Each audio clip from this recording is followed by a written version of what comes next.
মদ একদিনে হারাম হয়নি, মদ একদিনে হারাম হয়েছে। আল্লাহ তাআলা আগে বলছেন লা তাকরাবুস সালাহ ওয়া আনতুম সুকারা। এরকম করে করে ধীরে ধীরে চূড়ান্ত আকারে আল্লাহ পাক আয়াত নাযিল করেছেন। আমার মন বলে কি জানেন, এই জমিন আল্লাহর দিন কায়েম হবে। জোরে বলি ইনশাআল্লাহ। এই জমিনটা খুবই উর্বর জমিন, এই জমিন আল্লাহর দিন কায়েম হবে। আল্লাহ যেন কবুল করেন। জোরে বলি আমিন। ঠিক আছে, আসো আমরা আলোচনার দিকে চলে যাচ্ছি। আমরা কোরআনকে সামনে নিয়ে বসেছি, আমরা বড় ভাগ্যবান। বলি আলহামদুলিল্লাহ। কোরআন কি সবাই শুনতে পারে? কোরআনের দল কি সবাই করতে পারে? কোরআন ওয়ালা কি সবাই হতে পারে? এটার জন্য নসিব লাগে, ভাগ্য লাগে। আমি খুব বেশি লম্বা সময় নেব না, নাতি দীর্ঘ কথা বলবো, কিন্তু শর্ত হলো আমরা শেষ অবধি আমরা শেষ পর্যন্ত থাকবো, দোয়া পর্যন্ত থাকতে রাজি আছেন না ইনশাআল্লাহ? জোরে বলি ইনশাআল্লাহ। এই পৃথিবীতে যত অপরাধ সংঘটিত হচ্ছে, এর মধ্যে সবচেয়ে বড় যেটা আমার কাছে মনে হয় সেটা হলো হক লঙ্ঘিত গুনাহটা বেশি হচ্ছে পৃথিবীতে। হক, রাইটস, অধিকার, এই হক লঙ্ঘিত গুনাহ আল্লাহ রাব্বুল আলামিন মাফ করবেন না। হকের বিভিন্ন দিক আছে, এর মধ্যে একটা হচ্ছে হাক্কুল্লাহ, আরেকটা হচ্ছে হাক্কুল ইবাদ। একটা হচ্ছে কার হক, আসতে বলবেন না, কার হক। আরেকটা হক হলো হাক্কুল ইবাদ, বান্দার হক। কোন হককে আমরা যদি নষ্ট করে ফেলি, ধরে ফেলবেন আমাকে একদিন, শক্তভাবে পাকড়াও করবেন যিনি, তিনি আমার কে? আল্লাহ তাআলা। যার যে প্রাপ্য তা তাকে বুঝিয়ে দিতে হবে। হককে নষ্ট করা যাবে না। আমি সূরা নিসার ওই আয়াতের দিকে আস্তে আস্তে চলে যাচ্ছি। হক, আল্লাহর হকটা কি? আল্লাহর হক আর বান্দার হক, আল্লাহর হকটা কি? এমনই একটা প্রশ্ন আমার নবীজি একদিন এক সাহাবীকে করলেন। মুআজ রাদিয়াল্লাহু তাআলা আনহু, তিনি তাকে লক্ষ্য করে বলছেন, ইয়া মুআজ, হাল তাদরি হাক্কুল্লাহ আলাইহি আলা ইবাদিহি ওয়া মা হাক্কুল ইবাদি আলা আল্লাহ? মুআজ, তোমার কি জানা আছে বান্দার উপর আল্লাহর হকটা কি এবং আল্লাহর উপরে বান্দার হকটা কি? সঙ্গে সঙ্গে সাহাবী বলছেন, আল্লাহু আ'লামু ওয়া রাসূলুহু, আল্লাহ এবং তার রাসূলই অধিক ভালো জানেন। আমার নবীজি সঙ্গে সঙ্গে বলছেন, হে আমার মুআজ, ফাইন্না হাক্কুল্লাহি আলাল ইবাদি আন ইয়াবুদুহু ওয়া লা ইউশরিকু বিহি শাইআন ওয়া হাক্কুল ইবাদি আলাল্লাহ আল্লা ইউআযযিবা মান লা ইউশরিকু বিহি শাইআন। আল্লাহর হক বান্দার উপরে হলো, বান্দা আল্লাহর সঙ্গে শরীক স্থাপন করবে না, আল্লাহর সঙ্গে অংশীদার কাউকে যোগ দেবে না, কাউকে আল্লাহর সঙ্গে শরীকানায় নিয়ে আসবে না। আর বান্দার হক আল্লাহর উপরে হলো, ওই আল্লাহ ওই বান্দার সমস্ত গুনাহগুলো মাফ করে তাকে জান্নাত দিয়ে দিবেন। জোরে বলে সুবহানাল্লাহ। শর্ট একটা হাদিস আমি প্রথমেই বলে নিলাম। এখান থেকে একটা বিষয় কিন্তু ক্লিয়ার হয়ে গেল, সেটা হলো যত গুনাহ পৃথিবীতে আছে এর মধ্যে আল্লাহর কাছে চিহ্নিত গুনাহ হলো শিরকের গুনাহ। বলেন কিসের গুনাহ? বলেন চিহ্নিত, যেটা অত্যন্ত স্পর্শকাতর, যেটাকে আল্লাহ রাব্বুল আলামিন কখনো মাফ করবেন না, এটা ওয়াদা করেছেন। বলুন তো কিসের গুনাহ? বলেন তো, আবার বলুন কিসের গুনাহ? শিরকের গুনাহ আল্লাহ পাক মাফ করবেন না। কোরআন এবং সুন্নাহর আলোকে আল্লাহর হক আদায় করার জন্য বান্দার করণীয় 10টা কাজ আছে। এই 10টি বিষয় আমি একটি একটি করে পয়েন্ট আকারে বলার চেষ্টা করছি। ওয়া মা তাওফীকি ইল্লা বিল্লাহ আলাইহি তাওয়াক্কালতু ওয়া ইলাইহি উনীব। আল্লাহর প্রতি ভরসা রেখে আসুন, ধীরে ধীরে সেই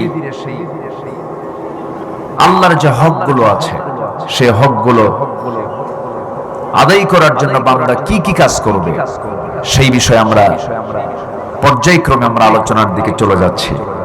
সূরাতুন নিসা আয়াত নাম্বার 36, আয়াত নাম্বার কি 36 নম্বর আয়াত। আল্লাহ পাক এখানে কি বলছেন? মহান রব্বুল আলামিন বলেন, وَاعْبُدُوا اللَّهَ وَلَا تُشْرِكُوا بِهِ شَيْئًا وَبِالْوَالِدَيْنِ إِحْسَانًا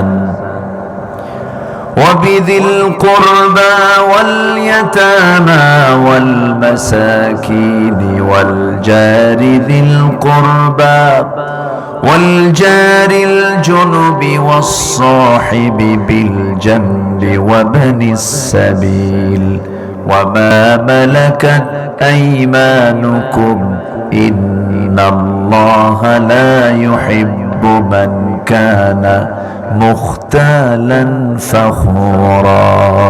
জোরে বলুন আল্লাহু আকবার, আরো জোরে আল্লাহু আকবার। আল্লাহ রাব্বুল আলামিন এখানে তার নিজের হকের কথা বলেছেন, পিতামাতার হকের কথা বলেছেন, প্রতিবেশীর হকের কথা বলেছেন, আত্মীয়ের হকের কথা বলেছেন, পথিকের হকের কথা বলেছেন। অর্থাৎ টোটাল আয়াতটা হক জুড়ে আল্লাহ রাব্বুল আলামিন কথা বলে দিয়েছেন। হক লঙ্ঘিত কোন গুনার দিকে আমাদের যাওয়া যাবে না। আল্লাহ রাব্বুল আলামিন হক লঙ্ঘিত গুনাহকে শক্ত করে ধরে ফেলবেন কিয়ামতের দিন, কাউকে ছাড় দিবেন না।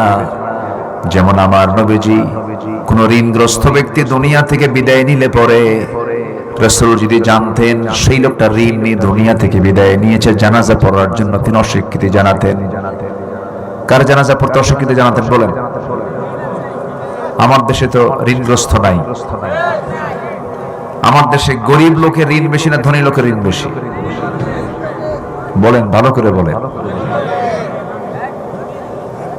গরিবের ঋণ হচ্ছে না খেয়ে থাকার জন্য কষ্ট, তার নিত্য প্রয়োজনীয় মৌলিক চাহিদা পূরণ করার জন্য গরিব ঋণ করে থাকে। আর ধনী ঋণ করে কিসের জন্য বলেন? হ্যাঁ, তাহলে ওরা হচ্ছে ভিআইপি ফকির। কি ফকির? ভিআইপি ফকির না, হাজার হাজার কোটি টাকা। আবার লেখা থাকে ঋণ খেলাপিদের বয়কট করুন। বয়কট করবেন কেমনে? যে রক্ষক সেই ভক্ষক। আমার কথাগুলো কি বুঝতে পারছেন ভাই? কারো কোনো সমস্যা নাই তো? আপনাদের ভাষাগুলো অনেক সুন্দর ভাষা, তো আপনাদের মতো করে বলতে পারছি না আমি। আপনাদের বাচন ভঙ্গি, আপনাদের প্রেজেন্টেশন, আপনাদের কথার গাঁথনি অনেক সুন্দর। মুর্শিদাবাদ পাশাপাশি তো, নদী পার হলি কি, তাই না? হ্যাঁ, খুবই কাছাকাছি মালদা, মুর্শিদাবাদ, আবার ফারাক্কাবাদও পাশাপাশি, ঠিক আছে না? আমি বহু আগে একবার ইন্ডিয়া গিয়েছিলাম। আমি মুর্শিদাবাদ, মালদা, পশ্চিম দিনাজপুর, দক্ষিণ দিনাজপুর আমার সফর ছিল। ওই সময় আমি ট্রেনে করে ফারাক্কাবাদের উপর দিয়ে আমি যাচ্ছিলাম। তখন আমাকে আমার সফর সঙ্গী বললেন, এই যে পানি উজানে দেখছেন আর এইদিকে শুধু বালু আর বালু, এর সামনেই হলো রাজশাহী। আমাকে সেই সময় বলা হলো যেটা রাজশাহী অঞ্চল। তো ওই ফারাক্কাবাদের উপর থেকে ট্রেন যখন যাচ্ছিল তখন আমি দেখছিলাম এই ফারাক্কাবাদটা ছিল না। 1974 সালে এই বাদ দেওয়া হয়েছে। 71 আগে পারে নাই, কারণ বোম্বিং করে উড়ে দিত। আস্তে কোন কেন? আস্তে কোন কেন? পৃথিবীর কোন নদী আইনে নেই যে উজানে বাদ হতে পারে। এটা আমাদের পাশেই দিয়ে রেখেছে। সম্মানিত ভাইয়েরা, আমরা এমন একটি মুহূর্ত আমরা পার করছি এই দেশে, 54 বছরে যা দেখি নাই এখন আমরা দেখা শুরু করেছি। বলি বলি আলহামদুলিল্লাহ। বিপদে পড়লে আমরা কোন দোয়া পড়ি? সে দোয়ার নাম কি কোন? ইউনুস। এই জাতি যখন বিশাল বিপদে পড়ল, সেই সময় যে ব্যক্তিটা আসছে তার নাম কি? শুধু ইউনুস না, মুহাম্মদ ইউনুস, দুই নবী একসাথে, দুই নবীর নাম একসাথে। ইউনুস, মুহাম্মদ ইউনুস। যদিও তিনি ইসলামী ব্যক্তিত্ব নন, যদিও তিনি তার সারা জীবন তার ইসলামের সাথে খুব নিবিড় সম্পর্ক ছিল না, কিন্তু লোকটা আদবওয়ালা, বড় আদব, মুআদ্দাব, শিষ্টাচার তার মধ্যে আছে, কার্টিসি মেইনটেইন আছে, ভদ্রতা বুঝে কথা বলেন, নোংরা ভাষা তার মুখে নাই, মিথ্যাচার নাই তার মুখে, স্ট্রেট ফরওয়ার্ড তিনি কথা বলেন, বাচন ভঙ্গি, তার দৃষ্টিভঙ্গি আত্মকেন্দ্রিক নয়। এটাই এই জাতি এখন টের পেয়েছে। বলি আলহামদুলিল্লাহ, জোরে বলি আলহামদুলিল্লাহ। সম্মানিত ভাইয়েরা, সম্মানিত বন্ধুগণ, আমি তার প্রশংসা করছি না, আমি তার কাজের কিছু প্রশংসা করছি। ব্যক্তির প্রশংসা করব কেন? প্রশংসা করব কার? আসতে বলবেন, প্রশংসা করব কার? আল্লাহ। তিনি এই অল্প সময়ে কিছু কাজ করেছেন। কোনদিন পেঁয়াজের মাসে পেঁয়াজের দাম কম দেখি নাই আমি। সবচেয়ে বেশি পেঁয়াজ ব্যবহার হয় কোন মাসে? রমজান মাসে। পেঁয়াজি, তার নামই কি? পেঁয়াজ। রমজান মাসে পেঁয়াজের দাম ছিল অস্বাভাবিক না, খুবই স্বাভাবিক, খুবই স্বাভাবিক ছিল। যে টিকিট কেটেছি 1.5 লক্ষ টাকা দিয়া, সেই টিকিট পাওয়া গেছে এখন 50,000 টাকা দিয়ে, দ্বিগুণ টাকা মাইনাস হয়ে গেছে। 3 ভাগের 2 ভাগ নাই। কেন? পাসপোর্ট দেখাও, টিকিট নাও, কোনো সিন্ডিকেট চলবে না। এরকম করে করে যদি প্রত্যেকটা সেক্টরে যদি কাজ করা হতো, একটা পেঁয়াজ আসে নাই, অথচ পেঁয়াজের দাম বাড়ে নাই। কেন? শুধু স্বচ্ছতার জন্য, পরিকল্পনার জন্য। সম্মানিত ভাইয়েরা, আমরা সুন্দর একটি বাংলাদেশ গড়তে চাই, কল্যাণ রাষ্ট্র গড়তে চাই, কিন্তু শর্ত হলো হক লঙ্ঘিত কোনো গুনাহ করা যাবে না। আসুন, হকটা কি? অনেক কথা আছে, উঠতে আমার একটু দেরি হয়ে গেল। আমি যখন আসি, মঞ্চের সামনে দিয়ে যখন যাচ্ছিলাম, দেখি মাশাআল্লাহ এখানে মাইকওয়ালা আর মঞ্চে একজন সঞ্চালক আছেন, এছাড়া আর কোনো লোক নেই। তো ভাবলাম মনে হয় ফেরেশতারা এখানে বসে আছে, সমস্যা নাই। তো যাই হোক, মাশাআল্লাহ আপনারা খুব চালাক মানুষ, সময় মতো হাজির হয়েছেন। আল্লাহ যেন শেষ পর্যন্ত থাকার তৌফিক দান করেন। জোরে বলি আল্লাহুম্মা আমিন। আমাদের 1 নাম্বার হক হচ্ছে, কার হক বলেন? আসতে বলবেন না, কার হক? আল্লাহর হক। আল্লাহর আয়াতকে বিশ্বাস করতে হবে, আল্লাহর আয়াতকে অস্বীকার করা যাবে না। আল্লাহর আয়াতকে অস্বীকার করা মানে কার হক নষ্ট করা? জোরে বলুন, কার হক নষ্ট করা?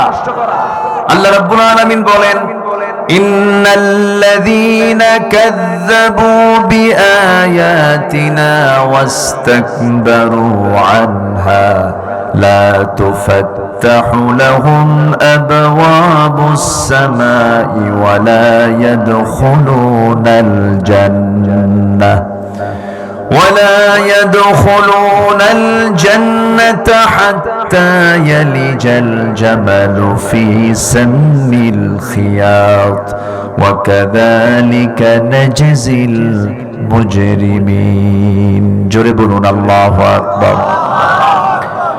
আল্লাহ রাব্বুল আলামিন বলেন, কি পরিমাণ তিনি রেগে গিয়ে এই স্পষ্ট বাক্য তিনি বান্দাকে জানিয়ে দিচ্ছেন, ইন্না নিশ্চয় আল্লাযীনা যারা কাযযাবু মিথ্যা প্রতিপন্ন করবে বিআয়াতিনা আমার আয়াতকে যারা মিথ্যা প্রতিপন্ন করবে, ওয়াস্তাকবারু আনহা এবং অহংকার করে কিতাব থেকে আয়াত থেকে দূরে রাখবে, অহংকার প্রদর্শন করবে।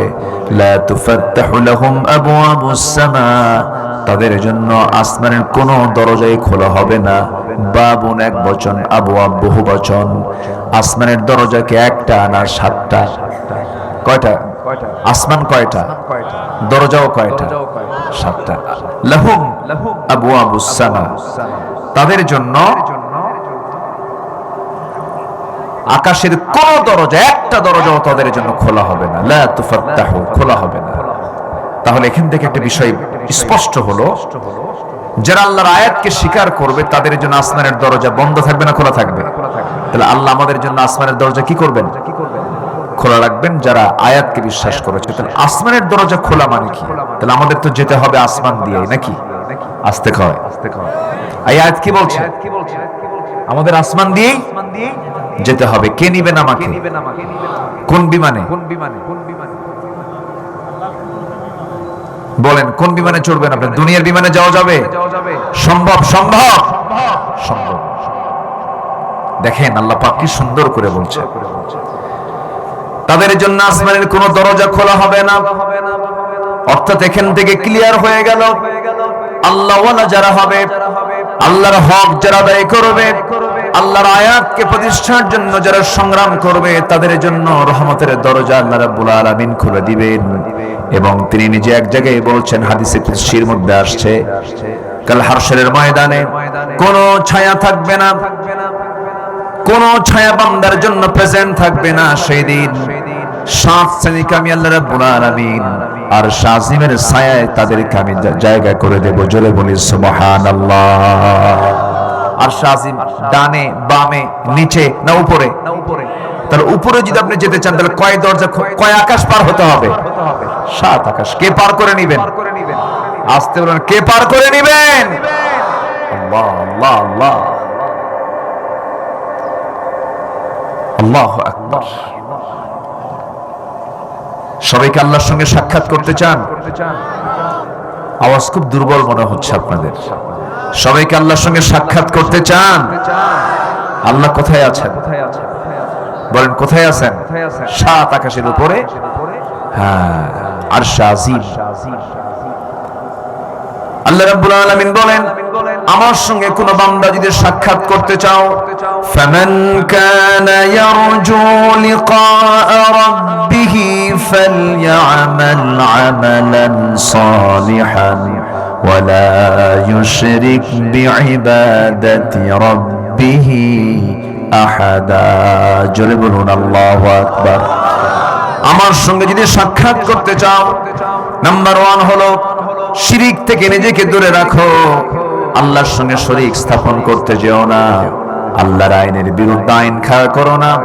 আল্লাহর দলের বিপরীতে দুনিয়ার দলে অংশগ্রহণ করো না। দুনিয়ার কোনো দল করতে যেও না। মানুষের তৈরি কোনো বিধানকে মানতে যেও না। শিরিক মুক্ত হয়ে আসো এবং নেক আমল করে আসো। আমি আল্লাহ তোমার সঙ্গে সাক্ষাৎ করব জান্নাতের ভিতরে। এটি জোরে বলা যাবে না? সুবহানাল্লাহ। লিকা রাব্বিহি, লিকা, আল্লাহু আকবার। একদম আল্লাহ নিজে বলছেন, কোন বান্দা আমার সঙ্গে সাক্ষাৎ করতে, লিকা রাব্বিহি, আমার সঙ্গে সাক্ষাৎ করতে চাও, শিরক মুক্ত হয়ে আসো, নেক আমল করে আসো, আমি আল্লাহ নিজে সাক্ষাৎ করব। জোরে বলি সুবহানাল্লাহ। সে জান্নাতের সন্ধান আমাকে আপনাকে খুঁজে বের করতে হবে। তাহলে যারা আল্লাহর আয়াতকে স্বীকার করবে তাদের জন্য দরজা বন্ধ না দরজা খোলা? যারা স্বীকার করবে তাদের জন্য দরজা বন্ধ না খোলা? আমরা দরজা কি বন্ধ করে দিতে চাই না খোলা রাখতে চাই? তাহলে আমাদের আল্লাহর আয়াতকে বিশ্বাস করতে হবে। না বিশ্বাস করলে কি হবে? আল্লাহ কত সত্য কথা বলছেন, ওয়ালা ইয়াদখুলুনাল জান্নাতা হাত্তা ইয়ালিজাল জামালু ফি সাম্মিল খিয়াত। ওই সমস্ত বান্দাগুলো কখনো জান্নাত পাবে না, কখনো জান্নাতে প্রবেশ করতে পারবে না। যেমন করে একটা সূচের ছিদ্র পথে বৃহদাকার বড় আকারের উট যেমন প্রবেশ অসম্ভব, এই সমস্ত বান্দার জন্য আমার জান্নাতে যাওয়া তেমনই অসম্ভব। জোরে বলে নাউযুবিল্লাহ। সূচের ছিদ্রপথ তো অনেক বড়, তাই না? সূচের ছিদ্রপথে যাদের চোখ দুর্বল, সুতে ঢুকাতে পারে, ঢুকাতে নিয়ে আরেক দিকে যায়। চোখ দুর্বল লোক, চোখ দুর্বল লোক একটা সুতাই ঢুকাতে পারে না সূচের ভিতরে। আল্লাহ বলছেন সুয়ের ভিতরে একটা উট প্রবেশ যেমন অসম্ভব, এদের জন্য আমার জান্নাতে যাওয়া তেমনই অসম্ভব। কত মারাত্মক কথা। এখানে দুটো অপরাধ। একটা হচ্ছে যারা আয়াতকে অস্বীকার করেছে এবং অহংকার করেছে। কি করেছে বলেন তো? অহংকার তো আমার দেশের কোন লোকের মধ্যে নাই। অহংকার আছে না নাই? অহংকার ছিল 16 বছর যে ছিল। 16 বছর ছিল না? ছেলেটা বলল যে না, আমরা ঢাবির ছাত্র, মেধার যাচাই করে আমাদেরকে নির্বাচিত করা হোক। কোটা নয়, মেধাকে মূল্যায়ন করা হোক। কোটা বাতিলের জন্য আন্দোলন করলো, একটা যৌক্তিক আন্দোলন, মেনে নিলেই তো হয়ে যেত। কি দরকার ছিল? কিন্তু ভাবছিল শাপলা চত্বর খাইছি, বিডিআর খাইছি, এরা আবার কিসের কি? অহংকার করতে করতে, খুনের রক্ত চুষতে চুষতে শেষ পর্যন্ত পাউট করে বলে ফেলেছে রাজাকারের নাতিপুতিরা চাকরি পাবে। এটা কি বিনয়ের কথা না অহংকারের কথা বলেন? বিনয় না অহংকার? আকাশ এবং জমিনে সর্বপ্রথম যে গুনাহ সংগঠিত হয় তার নাম কি বলেন? অহংকার। প্রথম এই গুনাহ কে করছে জানেন না আপনারা? কে করছে বলেন? শয়তান, ইবলিস। আবা ওয়াস্তাকবারা, অস্বীকার তো করলি এবং অহংকার করে বলল খালাকতানি মিন নার ওয়া খালাকতাহু মিন তিন। তুমি আমাকে বানিয়েছো আগুন দিয়ে, ওকে বানিয়েছো মাটি দিয়ে, কেমন করে আমি তাকে মানব? বিনয় না অহংকার? বিনয় না অহংকার? রাজাকারের নাতিপুতিরা চাকরি পাবে। আল্লাহ চট করে ধরে ফেলেছেন ফেরাউনের মতো। ফেরাউন পৃথিবীতে বেঁচে ছিল হলো 1600 বছর, আর এরা ছিল হলো 16 বছর। সংখ্যার যে মিল হলো কেমন, আমার এটা ব্রেনই খেলে। পরে অনেক থিসিস করে চিন্তা করে দেখলাম নমরুদের কিছু খাসলত, ফেরাউনের কিছু খাসলত, আবু জেহেলের কিছু খাসলত, সব খাসলত এদের মধ্যে ছিল 16 বছর। রাগ করতেছেন নাকি? রাগ করলেও কোনো যায় আসে না। রাগ করেন কি? রাগ করলে কোনো যায় আসে? রাগ করলে কি করবেন এখন বলেন? রাগ করা যাবে না। আমাদেরকে কম জুলুম করা হয়নি, শুনতে হবে কিছু কথা। জুলুম কম করা হয়নি তো। অমানবিক, অসামাজিক,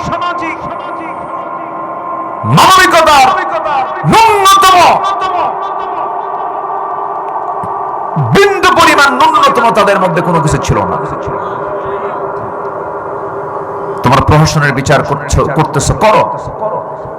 শেষ পর্যন্ত নিয়ম বহির্ভূত, আইন বহির্ভূত সবকিছু উল্টা পাল্টা করে আইন নিজের হাতে তুলে নিয়ে সুস্থ মানুষকে জেলখানা থেকে বের করে হসপিটালে নিয়ে চিকিৎসার নাম করে বিষ প্রয়োগ করে হত্যা করেছ।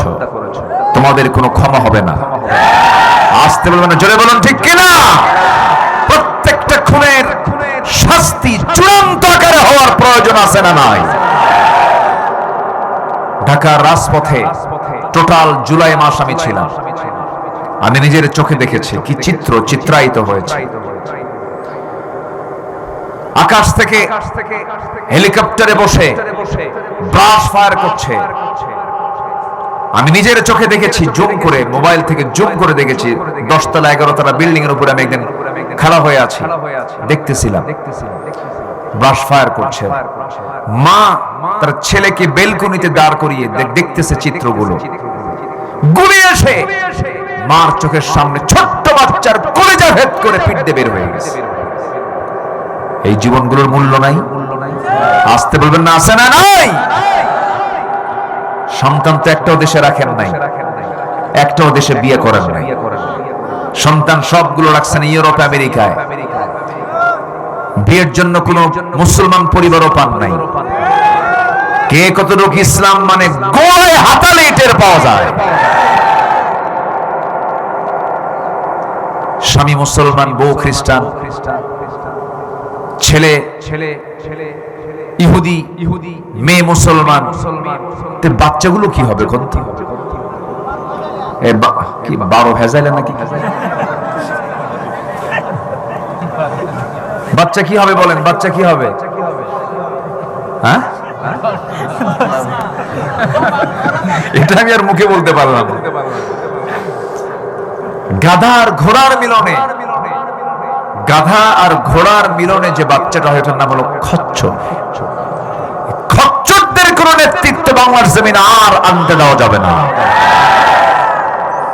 যারা লাকুম দীনুকুম ওয়ালিয়া দ্বীনের ব্যাখ্যা করে কি দেখছেন? লাকুম দীনুকুম ওয়ালিয়া দ্বীন, বউ তোমার ধর্ম তোমার, আমি স্বামী আমার ধর্ম আমার। নাউজুবিল্লাহ বলবেন?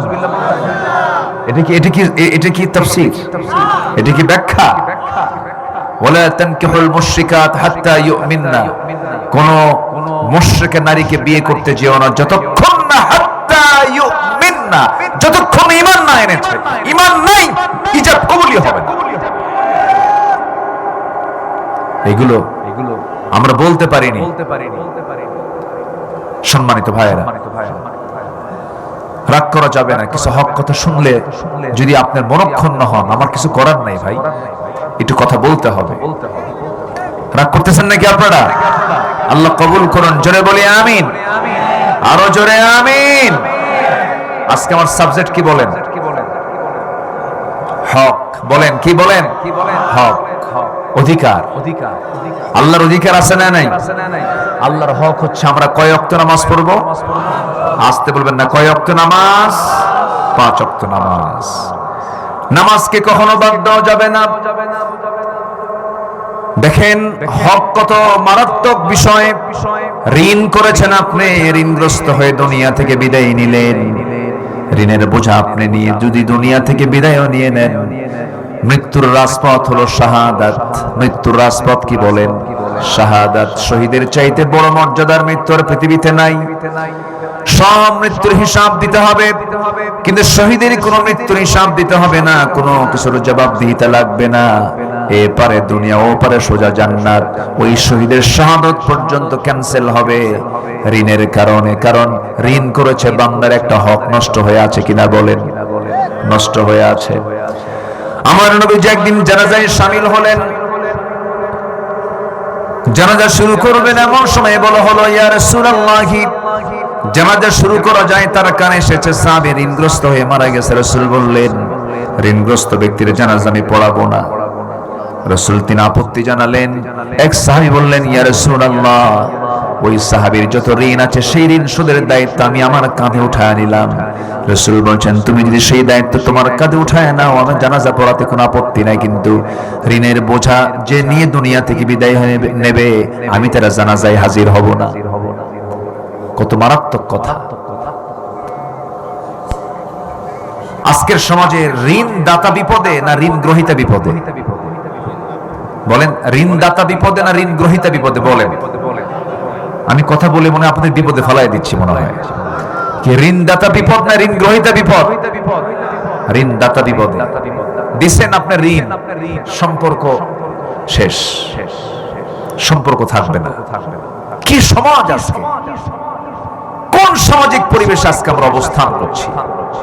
যে ঋণদাতা সে তো নাক ডেকে ঘুমাবে, যে ঋণ গ্রহীতা তার ঋণের বোঝায় সে কাতর হয়ে ঘুমাতে পারবে না। আমি কখন টাকাটা দিয়ে দেবো, আমি কখন ঋণটা শোধ করবো, অস্থির হয়ে যাবে, ছটফট করবে। আল্লাহ ঋণ মুক্ত হয়ে যেন তোমার সামনে হাজির হতে পারে। কিন্তু আজকে সমাজ ব্যবস্থা কোথায় চলে গেছে? যে ঋণ দেয় সে ঋণ গ্রহীতার বাড়িতে ঘোরাফেরা করে, যায়, ভাই তুমি কিছু টাকা নিছিলে আমারে দিবে না? কে ভাই দেবো না, যাও। প্রথম দিন ঘুরায় দিছে, দ্বিতীয় দিন ঘুরায় দিছে, তৃতীয় দিন যখন চাইতে গেছে তখন সামনে কিছু লোক ছিল, খুব লজ্জা পাইছে, মাইন্ডে হিট করছে, ভাই আপনি আমাকে সত্যি টাকাটা দিবেন না? চোখ এইরকম বড় করে বলে, তুমি আমার টাকা দিছো করস, ঋণ দিছো ভালো কথা, আমার কি মান সম্মান নাই? দেখেন মান সম্মান দেখেন। নিচে টাকা খরচ, ঋণ গ্রহীতা। আমার কি মান সম্মান নাই? লোকের সামনে টাকা চাও, যাও আমি তোমার টাকাই দেব না, যাও। উল্টা ঝাড়ি। ঝাড়িটা খাইলো কে? ঋণদাতা না ঋণ গ্রহীতা? ঋণদাতা। ঝাড়ি খায়া রাগের ঠেলায় বলল, যা তোর কাছ থেকে আমি কোনোদিন টাকা নেব না। এখন আল্লাহর দিকে তাকায় বলে আকাশ, তোর কাছ থেকে আমি কোনোদিন টাকা নেব না। এখন আল্লাহর দিকে তাকায় বলে আকাশের দিকে, আল্লাহ তুমি সাক্ষী থাকো, নেব না। এখন আল্লাহর দিকে তাকায় বলে আকাশের দিকে, আল্লাহ তুমি সাক্ষী থাকো, ওর কাছ থেকে জীবনে আর টাকা চাবো না, যা তোর এই টাকা হাসরের দিন তুলে নেব। মুসকে হাসি মেরে কয়, লম্বা ডেট পাইলাম। কি ডেট পাইছে? তোর ওর ঈমান আছে না গেছে? ওর ঈমান আছে? ঈমানই তো নাই।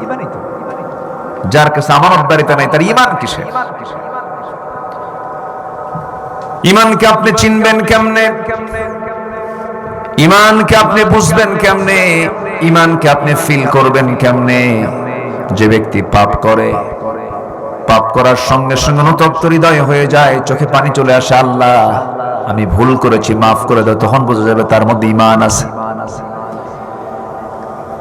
আমার দেশে এমন সময় চলে গেছে, ধর্ষণ করে সেঞ্চুরি পালন করেছে, মিষ্টি বিতরণ করেছে, কত বড় অদ্যুত্বপূর্ণ আচরণ, কোনো বিচার হয়েছে নাকি? বিচারহীনতার বাংলাদেশ আমরা দেখতে চাই না, আমরা বিচার দেখতে চাই, ঠিক কিনা? وَأَقِيمُوا الْوَزْنَ بِالْقِسْطِ وَلَا تُخْسِرُوا الْمِيزَانَ। মিজানটাকে ঠিক করো, ওজনটাকে ঠিক করো, বিচারকে ঠিক করে ফেলো। আমার বন্ধুগণ, এই 16 বছর আমরা যা দেখেছি, ফতোয়া দেওয়ার জন্য আলেমদেরকে ফতোয়া দিতে দেয় নাই, ফতোয়া দিয়েছে আল্লামা হাসানুল হক ইনু, বুঝলেন নাই? ফতোয়া দিয়েছে। শাহ আহমদ শফি রাহিমাহুল্লাহকে বলতো তেতুল হুজুর, দেখছেন ফতোয়া দেখেন, তেতুল হুজুর বলেছে, আল্লামা সাইদিকে গালি দিয়েছে। তারপরে 16 বছর শুধু ইসলামকে ধ্বংস করার জন্য তার মুখে একটাই জিকির ছিল, সেটা হলো জঙ্গিবাদ। জঙ্গি নাটক করেছে 7 মাস 6 মাস পর পর এক একটা করে অভিযান নাটক তৈরি করেছে। অমুক অভিযানে বের হয়েছে, সেখানে জঙ্গির আস্তানা খুঁজে পাওয়া গেছে, এতগুলো অস্ত্র সহ এতগুলো মানুষ সেখান থেকে আমরা উদ্ধার করেছি। ওদের এই পরিকল্পনা ছিল। দেখেন তো আজ 8-9 মাস হয়ে গেল, একটা কি জঙ্গির কোনো আস্তানা খুঁজে পাওয়া গেছে? কোথাও কি খুঁজে পাওয়া গেছে? কেন পাওয়া যাচ্ছে না? এই জঙ্গি নাটক যিনি তৈরি করেছেন, সেই জঙ্গি নাটকের যিনি মূল নাট্যকার, তিনি এখন মামুবাড়ি দিল্লি গিয়ে বসে আছে। এই জন্য আর নাটকটা নাই। অনেক কিছু করেছে, আমরা এগুলোর পুনরাবৃত্তি আর দেখতে চাই না। জোরে বলি ইনশাআল্লাহ। আগামীর বাংলাদেশ আমরা গর্ব হলো ইসলাম দিয়ে, আমরা মুসলমান, ইসলাম দিয়ে গর্ব। জোরে বলি ইনশাআল্লাহ। কোন হীনমন্যতায় ভোগেন নাকি আপনারা? ইসলাম ছিল, আছে, থাকবে। পৃথিবীর আর কেউ কিছু থাকবে না, পৃথিবীর কিছুই থাকবে না। ইসলাম ছিল, আছে, থাকবে। আল্লাহর হক আদায় করার জন্য বান্দার করণীয় 10টা কাজ, আমি একটাও কিন্তু বলিনি, তবে একটা বলে ফেলেছি, একটা হাদিসের উদ্ধৃতি দিয়ে শুধু একটু আয়াত দিয়ে মিলায় দেব। সেটা হলো সকল প্রকার শিরক থেকে নিজেকে পরহেজ রাখতে হবে। শিরকের কিন্তু অনেক ক্লাস আছে, শিরকুল আকবার আর শিরকুল আসগার, ছোট শিরক, বড় শিরক। শিরক এমন একটা গুনাহ, যে গুনাহটা এত সূক্ষ্ম, পিঁপড়া হাঁটলে যেমন আওয়াজ কানা যায় না, শিরকের গুনাহ বান্দা কখন করে সে নিজেও টের পায় না। চলবো কেমন করে বলেন তো? এর মধ্যে কি শিরক আছে? আস্তে কয়, চলবো কেমন করে ভাই? দিন পথ যাচ্ছে না, কেমন করে আগামীকালটা চালাবো সে উপায়ও তো নাই। বলেন তো এর মধ্যে কি কিছু আছে? কিছু কি কিছু ভেজাল আছে? ভেজাল আছে? কি আছে বলেন? শিরক আছে। আমাকে চালাবেন কে? ওয়া ইযা মারিতু ফাহুয়া ইয়াশফিন, আমি যখন অসুস্থ হই আমাকে সুস্থ করেন তিনি কে? যত ওষুধ, যত অসুখ পৃথিবীতে আছে, প্রত্যেকটা অসুখের ঔষধ আছে না নাই? আপনি হতাশ হবেন কেন ভাই? ক্যান্সার শেষ, আছে না? এরকম আছে না? ক্যান্সার নিয়েও বেঁচে থাকে 30 বছর, আছে না? ক্যান্সার নিয়েও 30 বছর বেঁচে থাকে। তো কিসের ক্যান্সার? দেহে ক্যান্সার বহন করছে, বেঁচে আছে 30 বছর, আর দেহে কোনো রোগও নাই, বালাই নাই, শেষ রাতে শীত হয়ে কাজ হয়ে মরে শেষ। আছে না নাই? ডাক্তার বলল ক্যান্সার, জবাব দিল নেই কোনো অ্যান্সার। এর মধ্যে কি শিরক আছে না নাই বলেন তো? অ্যান্সার আছে কার কাছে? আসতে বলুন না, কার কাছে অ্যান্সার আছে? আল্লাহর কাছে। কোন শিরক জনিত কোনো গুনাহ করা যাবে না, শিরক মিশ্রিত কোনো গুনাহ করা যাবে না। আল্লাহ রাব্বুল আলামিন দুটো আয়াতে ক্লিয়ার করে বলে দিয়েছেন। একটা আয়াত হলো সূরা নিসার 116 নম্বর আয়াত।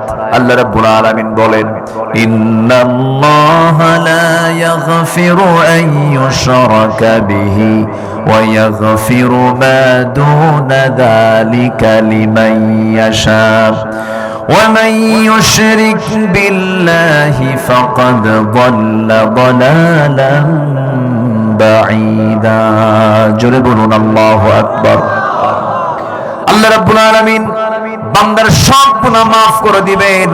তোমার গুনাহ আনানাস সামা, আকাশ ছেয়ে গেছে, বিকরাবিল আরদিল খাতায়া, গোটা জমিন ছেয়ে গেছে, কোনো প্রবলেম নাই, সব গুনাহ আমি নজরে দেব না। আল্লাহ তুশরিক বি শাইআন, শিরক মুক্ত হয়ে তুমি আমার কাছে সামনে হাজির হও, সমস্ত গুনাহগুলো maaf করে আমি আল্লাহ তোমাকে নিজের জান্নাতের চাবি দিয়ে দেব। যেরকম সুবহানাল্লাহ। ফাদখুলি ফি ইবাদি ওয়াদখুলি জান্নাতি। আল্লাহ রাব্বুল আলামিন আরেক জায়গায় বলছেন, ومن يشرك بالله فقد حرم الله عليه الجنة। যে ব্যক্তি শিরিক করবে তার জন্য জান্নাতটা বাজেয়াপ্ত হয়ে যাবে, জান্নাত তার জন্য হারাম হয়ে যাবে। এই জন্য ঈমানের বিপরীত হলো কুফর, ঈমানের বিপরীত হলো শিরক, ঈমানের বিপরীত হলো বিদআত। শিরক, কুফর, বিদআত থেকে আমাকে আপনাকে পরহেজ থাকতে হবে। এটা হলো ঈমানকে রক্ষা করার জন্য সবচেয়ে বড় কন্ডিশন। শিরিক করা যাবে না, শিরিক থেকে বাঁচার চেষ্টা করতে হবে। আল্লাহর হক আদায়ের জন্য এই সমস্ত কাজগুলো আমাকে আপনাকে করতে হবে। নাম্বার 2 হলো, ও বান্দা, আমি আল্লাহ, আমার হক হলো ভালো করে ঈমান আনবি। তুই ঈমান আনা কার হক? আসতে বলুন না, কার হক? শুধু ঈমান আনতে হবে না, টিকে থাকতে হবে। বলেন বলেন বলেন বলেন। ঈমান আনলি হয়ে গেল না, টিকে থাকতে হবে? টিকে থাকতে হবে। ঈমান এনেছি আমরা, টিকে থাকবো না ইনশাআল্লাহ? আরো জোরে বলি ইনশাআল্লাহ। ঈমান নিয়ে আমরা টিকে থাকবো। ঈমান নিয়ে কখনো হতাশ থাকা যাবে না। ঈমানদার কখনো হতাশ হয় না। হতাশা আসে হলো শয়তান থেকে। কার কাছ থেকে আসে? শয়তান থেকে। হতাশ মানে আপনি অসুস্থ, মানসিক রোগী। হতাশ মানে কি? মানসিক রোগী। ঈমানদার কখনো হতাশ হবে না। ঈমানদারের দৃঢ়চেতা মন থাকবে। ঈমানদার কখনো ভেঙে পড়বে না, টলে পড়বে না, টলমল হবে না। ঈমানদার এক পায়ে দৃঢ়তা নিয়ে, ঈমান নিয়ে সে টিকে থাকবে, ইসপাত কঠিন সিদ্ধান্ত নিয়ে। আমি আশ্চর্য, অবাক হয়ে যাই মাঝে মাঝে। যেদিন আল্লামা সাইদ রাহিমাহুল্লাহকে জেলখানা থেকে ধরে এনে যখন হসপিটালে ভর্তি করানো হচ্ছে, ওনাকে যখন নিয়ে যাওয়া হচ্ছিল ভিতরের দিকে, উনি তখন জাতির দিকে তাকায় কেঁদেছেন না হেসেছেন? হেসেছেন। কি সাহস তার ভিতরে! সাহসে তিনি পিরামিড ছিলেন, অদম্য ছিলেন, মনোবল ছিল বিশাল, বিশাল মনোবল ছিল। ঈমানদার কখনো বিচলিত হয়ে পড়ে না, ঈমানদার কখনো কাতর হয় না।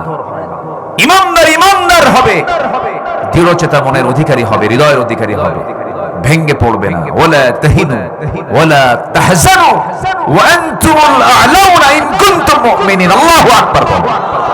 কার কথা? আসতে বলবেন না, কার কথা? আল্লাহর কথা। সূরা হামিম সিজদার ভিতরে আল্লাহ রাব্বুল আলামিন বলেন, ইন্নাল্লাযীনা ক্বালু রাব্বুনাল্লাহু সুম্মা ইসতাকামু তাতানাজ্জালু আলাইহিমুল মালাঈকা আল্লা তাখাফু ওয়া লা তাহজানু ওয়া আবশিরু বিল জান্নাতিল্লাতী কুনতুম তুআদুন। জোরে বলুন আল্লাহু আকবার। ইমান যারা আনে, যারা বলে আমার রব আল্লাহ, সুম্মা ইসতাকামের পরে টিকে থাকে, তাদের জন্য আল্লাহ রাব্বুল আলামিন জান্নাতের ওয়াদা করেছেন। আমার বন্ধুগণ, বর্তমান পৃথিবীতে যদি জিন্দা কিছু ইমানদার দেখতে চান, ফিলিস্তিনের দিকে তাকায় দেখেন, গুলি করে ওরা হাত দিয়ে শুধু ঢিল ছোড়ে, কোনো ভয় নাই। সুবহানাল্লাহ বলবেন না? যেরকম সুবহানাল্লাহ। কি ঈমান তাদের, কি মজবুত তাদের চেতনা, দেশের প্রতি কি টান তাদের, দেশের প্রতি কি মহব্বত তাদের। আল্লাহু আকবার বলেন। ছোট্ট ছোট্ট বাচ্চাদের মুখ থেকে যখন কথা বের হয়, যেন এক একটা খালিদ বিন ওয়ালিদ কথা বলে। সেদিন ছোট্ট একটা মেয়ে আমাকে খুব কাঁদিয়েছে, জানেন? আমার কান্না পেয়েছে। আমি সেই রাত্রিতে বারবার শুধু আমি ওটা ফিল করছিলাম। ছোট্ট মেয়েটা বলতেছে, আল্লাহ, শুনেছি গোটা দুনিয়াতে অনেক মুসলমান, কেউ তো খাবার দিল না আমাদের, কোথাও খাবার নাই। আল্লাহ, শুনেছি তোমার জান্নাতে নাকি বহু খাবার আছে, আমাদের মৃত্যু দিয়ে দাও, তোমার জান্নাতে গিয়ে খাবো। ছোট্ট বাচ্চা কি অভিমান করে আল্লাহকে এই কথাটা বলতেছে। ছোট্ট বাচ্চা দুধ খাওয়া মনে হয় ছাড়ে নাই, এমন ছোট্ট একটা বাচ্চাকে দেখলাম ছাগলের ঘাস চাবায়া চাবায়া খুদা নিবারণ করছে। মনে পড়ে গেল আমার সেই শিব আবু তালিবের কথা। সাহাবীরা খাবার না পেয়ে সেই বয়কটের ভিতরে পাথরের উপরে বৃষ্টি নাজিল হওয়ার পরে কিছু দুর্বা ঘাস জন্মাতো, সেই দুর্বা ঘাসগুলো, সেই ঘাসগুলো টেনে টেনে তুলে সাহাবীরা চাবায়া চাবায়া তাদের ক্ষুধা তৃষ্ণা নিবারণ করেছে। সম্মানিত ভাইয়েরা, সম্মানিত বন্ধুগণ, যে দিল ইমানদারের জন্য কাঁদে না, যে দিল একটা মুসলিমের জন্য কাঁদে না, সেই দিল কখনো ইমানদারের দিল হতে পারে না। এই ক্রান্তি লগ্নে আমরা এতটুকু শুধু বলতে চাই, বিশ্বের যারা মোড়ল আছেন, মুসলিম নেতৃত্ব যারা দিচ্ছেন, দয়া করে এই বিষয়টা মাথায় নেওয়ার চেষ্টা করবেন। ওআইসি কে বলবো, জাতিসংঘকে বলবো, বিশেষ করে মুসলিম রাষ্ট্রপ্রধান 56টি দেশ থাকার পরেও আজকে পাখির বাচ্চার মতো গুলি করে হত্যা করছে, 20 সেকেন্ড পর পর মিসাইল হামলা করা হচ্ছে। এখন তো কোনো মিডিয়াই নাই, কিচ্ছু নাই, আড়ালে যা ইচ্ছে তাই করছে। আমাদের অবশ্যই করণীয় আছে না নাই? একটা শক্ত পদক্ষেপ যদি নেওয়া হতো, 5টা মুসলিম রাষ্ট্র যদি এক হতো, 1,52,00,000 ইহুদি সব নির্মূল হয়ে যেত। আসতে বলবেন না, জোরে বলেন ঠিক কিনা? নির্মূল হয়ে যেত। 200 কোটি মুসলমানের বিপরীতে মাত্র ইহুদির সংখ্যা হলো 1,52,00,000। যুদ্ধের দরকারে থুতু নিক্ষেপ করলে সব আউট হয়ে যাবে। কিন্তু আজকে সেই জায়গায় মুসলমান নীরব ভূমিকা পালন করছে। জবাব দিতে হবে একদিন কার আদালতে। আসতে বলবেন না, কার আদালতে? রাসূল বলেছেন, গোটা মুসলিম উম্মাহ হলো একটা দেহের মতো। কিসের মতো? দেহের মতো। এক জায়গায় চিমটি কাটলে যেমন গোটা দেহ টের পেয়ে যায়, ঠিক তেমনি কোন মুসলমানের একটা পশম যদি কেউ ছিঁড়তে আসে, অন্য মুসলমান চুপ করে থাকতে পারে না। সম্মানিত ভাইয়েরা, ঈমান আনবো, ঈমান কিনা আমরা টিকে থাকবো। জোরে বলি ইনশাআল্লাহ। সাহাবে কেরাম টিকে ছিলেন, তারা হতাশ হননি, ভেঙ্গে পড়েননি, জীবন হাসতে হাসতে বিলিয়ে দিয়েছেন। কাফিরদের হাতে তারা কখনো মাথা নত করেননি। ছোট্ট ছোট্ট কিছু কথা ইতিহাস মনে পড়ছে, বলি একটু, একটু বলি। আমার বন্ধুগণ, দুজন সাহাবীর কথা এই মুহূর্তে আমার মনে পড়ে গেল। একজন সাহাবী মদিনায় আসতে নিয়ে বিশাল একটা হৃদয় বিদারক ঘটনা রয়ে গেছে। আর একজন সাহাবীকে মক্কার কুরাইশরা মদিনার একটু অদূরে, সেখান থেকে তাকে অপহরণ করে নিয়ে চলে গেছে মক্কায়। তিনি মদিনায় হিজরত করেছিলেন। সেই সাহাবীকে ধরে নিয়ে মক্কার জেলখানায় আটকিয়ে রেখে বলা হলো, খুবাইব, আমরা তোমাকে ধরে এনেছি শাস্তি দেবার জন্য নয়, কিন্তু শর্ত হলো আমাদের বাপদাদার ধর্মকে ছেড়ে দিও না, এই ধর্মে তুমি ফিরে আসো, এই ধর্মকে তুমি লালন করো, পালন করো। খুবাইব বলছেন, তোমরা আমাকে যে প্রস্তাব দিচ্ছ, পৃথিবীর সকল প্রস্তাব মানতে রাজি আছি, কিন্তু এই প্রস্তাব মানতে রাজি নেই, কারণ ঈমান এনেছি, ঈমানের উপরে টিকে থেকেই শহীদ হয়ে যাব, কিন্তু মাথা নত করব না কারো কাছে। জোরে বলুন সুবহানাল্লাহ, আরো জোরে বলুন সুবহানাল্লাহ। খুবাইব রাদিয়াল্লাহু তাআলা আনহু জেলখানায় তিনি ঢুকে পড়লেন। মারতে মারতে রক্তাক্ত করে ফেলা হলো, শেষ পর্যন্ত খাবারও বন্ধ করে দেওয়া হলো। খাবার বন্ধ করে দিলে তো মানুষ মরে যাওয়ার কথা, কিন্তু এখানে হিতে বিপরীত হয়ে গেল। ঘটনা ঘটলো আরেক রকম। আল্লাহর যারা পছন্দের বান্দা, যারা স্পেশাল বান্দা, স্পেশালি দেখেন তিনি আমার কে। ইব্রাহিম আলাইহিস সালামকে আগুনে নিক্ষেপ করা হয়েছিল। আগুনের কাজ হলো জ্বালিয়ে দেওয়া, ভস্ম করে দেওয়া, কিন্তু ইব্রাহিমের ঈমানের কাছে আগুনটা হেরে গেছে। সে আগুনটা তার জন্য জান্নাতের টুকরা হয়ে গেছে। যেরকম সুবহানাল্লাহ। খুবাইব রাদিয়াল্লাহু তাআলা আনহু খাবার বন্ধ করে দিয়েছে। খাবার বন্ধ করে দিলে কি হবে? রাতের আধারে যখন শেষ রাত্রে সবাই ঘুমিয়ে পড়ে, সেই সময় তিনি আল্লাহর কালাম তেলাওয়াত করেন। আল্লাহ রাব্বুল আলামিন জান্নাত থেকে ফেরেশতা দিয়া জান্নাতের আঙ্গুর তার সামনে ঝুলায় ঝুলায় রেখে দিয়েছেন। জান্নাতের আঙ্গুরগুলো খেয়েছেন। 2-3 মাস চলে গেল, খাবার বন্ধ, সবকিছু বন্ধ। সে বেঁচে আছে কেমন করে? চেহারা সুন্দর হয়ে গেল। চিন্তা করলো, কুরাইশরা যদি এই সংবাদ যদি মক্কার অলিগলি সবার কানে কানে চলে যায়, সব তো কালিমা পড়ে মুসলমান হয়ে যাবে। শেষ পর্যন্ত সিদ্ধান্ত নিল তাকে দুনিয়া থেকে বিদায় করে দেওয়ার জন্য। বলা হলো, খুবাইব এখনো সময় আছে, তুমি কি করবে বলো। খুবাইব বলছেন, তোমরা আমার ব্যাপারে যে সিদ্ধান্ত নিচ্ছ, তোমরা কি জানো আমার আল্লাহ আমার নাকের মধ্যে জান্নাতের সুঘ্রাণ ঢুকায়া দিয়েছেন। জোরে বলি সুবহানাল্লাহ। আল্লাহর যারা পছন্দের বান্দা, তার আগের থেকে কিছু সিমটম পেয়ে যায়। এই সিমটম গুলো দেখায় দেন তিনি আমার কে। আসতে বলবেন না, তিনি আমার কে। ইমানদার বান্দারা সবসময় শুক্রবারে মৃত্যু চায়। মৃত্যুকে তারা ভয় পায় না কখনো।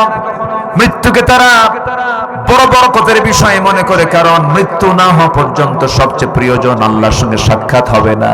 আল্লাহর সঙ্গে সাক্ষাতের জন্য সবচেয়ে বড় মাধ্যম হলো কি বলেন?